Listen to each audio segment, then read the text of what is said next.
सलाम, नमस्ते, सत श्री अकाल। मैं हूं रजा और आप देख रहे हैं रजाग्राफी अनस्क्रिप्टेड, जिसके अंदर मैं आज आपको नई और ताज़ा जनरल नॉलेज देने वाला हूं जो आपको पता ही नहीं होगा। चलिए, पोस्टथमस मैरिज क्या होता है मैं आपको बताता हूं, यानी मुर्दा से शादी। जी हां, दुनिया में ऐसे कई सारे देश हैं जहां लोग मुर्दा से भी, मरे हुए इंसान से भी शादी कर लेते हैं। है ना हैरत की बात। तो ऐसे ही अटपटी और ख़तरनाक और दिमाग को जानकारी से भरपूर कर देने वाली खबरों के लिए, वीडियोस के लिए हमारे इस चैनल रजाग्राफी अनस्क्रिप्टेड को जल्दी से सब्सक्राइब कर लें। दोस्तों, सबसे ज़्यादा मुर्दों से शादी फ्रांस में की जाती है। दोस्तों, फ्रांस में ये पहली घटना बहुत पहले हुई जिसमें कोई सन नहीं बताया गया। पहला मामला ये तब हुआ कि जब किसी ज़माने में एक डैम टूट गया, एक पुल टूट गया जिसमें 400 लोग मारे गए। उसी में से एक जो नौजवान मारा गया उसका नाम था एंड्रे कैप्रा। एंड्रे कैप्रा की मौत पुल टूट जाने की वजह से फ्रेजस फ्रांस के इलाके में हुई और वो एंगेज था एक लड़की से जिसका नाम था इरेने जॉर्डरैट। अब आपको बता दूं कि जब इरेने जॉर्डरैट को ये पता चला कि उसका होने वाला पति जिससे उसकी मंगनी हो गई थी वो मारा गया है, और भाई वो अंग्रेज हैं, तो भाई वो प्रेग्नेंट थी। वो लड़की अपने मंगेतर से प्रेग्नेंट थी। तो उसकी मौत के बाद उसने उस वक्त के राष्ट्रपति प्रेसिडेंट चार्ल्स दे गुले उनसे रिक्वेस्ट की कि ये जो शख्स मारा गया है ये मुझसे शादी करने वाला था, इसका बच्चा मेरे पेट में है और मैं इससे शादी करना चाहती हूँ।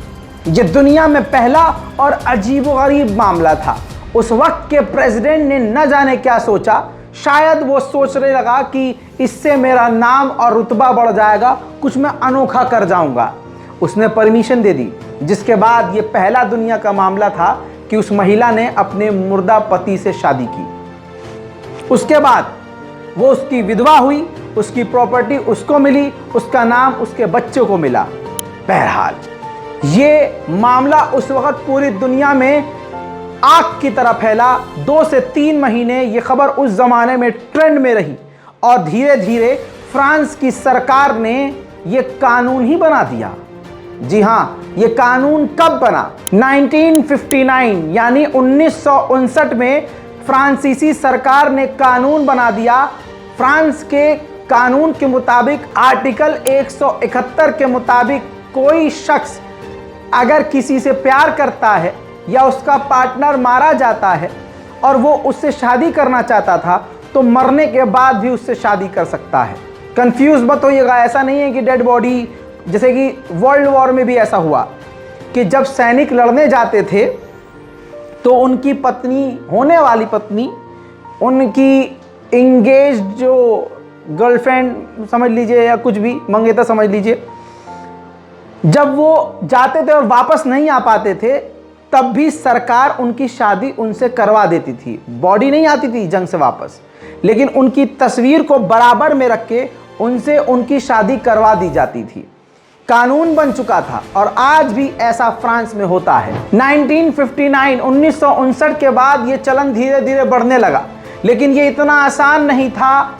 इसका आज भी कानून काफ़ी सख्त है।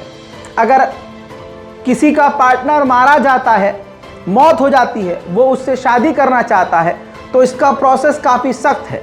फ्रांस के राष्ट्रपति से अप्रूवल लेना होगा। फ्रांस के राष्ट्रपति अगर अप्रूवल देंगे तो फिर वो खुद फ्रांसीसी राष्ट्रपति के दफ्तर से वो पूरी डिटेल जस्टिस मिनिस्टर को जाएगी।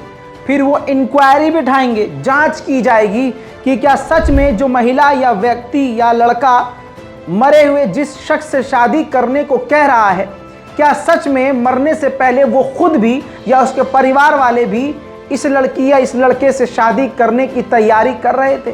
क्या सच में ये एक दूसरे से प्यार करते थे? इन्वेस्टिगेशन का पार्ट कंप्लीट होने के बाद फिर जो स्टेट का मिनिस्टर होता है, जो मेयर होता है, वो, क्योंकि ईसाई वहाँ होते हैं तो फिर उसी हिसाब से शादी होती है। फोटो को बगल में रखा जाता है और मेयर भी होता है, पूरी सिक्योरिटी होती है, लोग भी होते हैं, शादी होती है बाकायदा, और आप देखते हैं कि फादर कुछ बोलता है, दोनों को, दूल्हा दुल्हन को एक दूसरे से कुछ वादे भी करने होते हैं। पहले लड़की यानी जो जिंदा व्यक्ति होता है पहले वो वादा करता है, जब मुर्दा व्यक्ति के बोलने की नौबत आती है तो उसकी जगह फ्रांसीसी राष्ट्रपति का शपथ पत्र पढ़ा जाता है, जो मेयर पढ़ते हैं उस इलाके के, और उसके बाद शादी कंप्लीट हो जाती है। और शादी के तुरंत बाद उस व्यक्ति को, अगर वो लड़का हुआ जिसने अपनी गर्लफ्रेंड से, मरी हुई गर्लफ्रेंड से शादी करी, तो वो उसका जो है रंडवा माना जाएगा, और अगर लड़की हुई तो विधवा मानी जाएगी। इसके बाद फ़ायदा क्या होगा?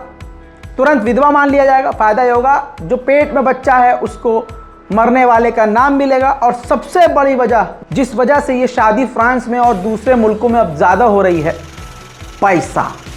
जी हाँ, अगर ऐसा हो जाता है तो मरने वाले के हर चीज़ पर उसका अधिकार होगा, उसकी प्रॉपर्टी पर अधिकार होगा, उसके नाम पर अधिकार होगा, उसके घर पर अधिकार होगा, उसके पैसे पे अधिकार होगा।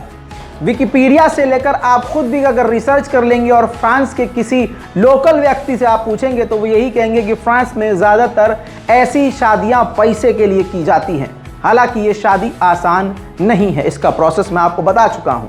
मेरे दोस्तों, ये कानून आज भी है और फ्रांस के अलावा जापान, साउथ कोरिया, अफ्रीका, कई जगह ऐसा होता है, लेकिन ज़्यादातर ये पैसे के लिए होता है। अल्लाह का शुक्र अदा कीजिए कि आप इस्लाम के मानने वाले हैं, अल्लाह का शुक्र अदा कीजिए कि आप ईमान वाले हैं। ये जानकारी अहम थी, कहीं भी पूछा जा सकता है, कहीं भी आप कभी पढ़ने में आए और आपको पता ना हो, कहीं आप बैठे हों और आपको कुछ अनोखी बातें बतानी हो, तो ये कहानी बताने के लिए काफ़ी इंटरेस्टिंग है। पोस्टथमस मैरिज, ये वही कहानी है। याद रखिएगा पोस्टथमस मैरिज क्या होता है। आज आपको नई चीज़ बताई है। जल्द लौटूंगा और भी ताज़ा तरीन अनोखी जानकारी के साथ। तब तक के लिए जय हिंद।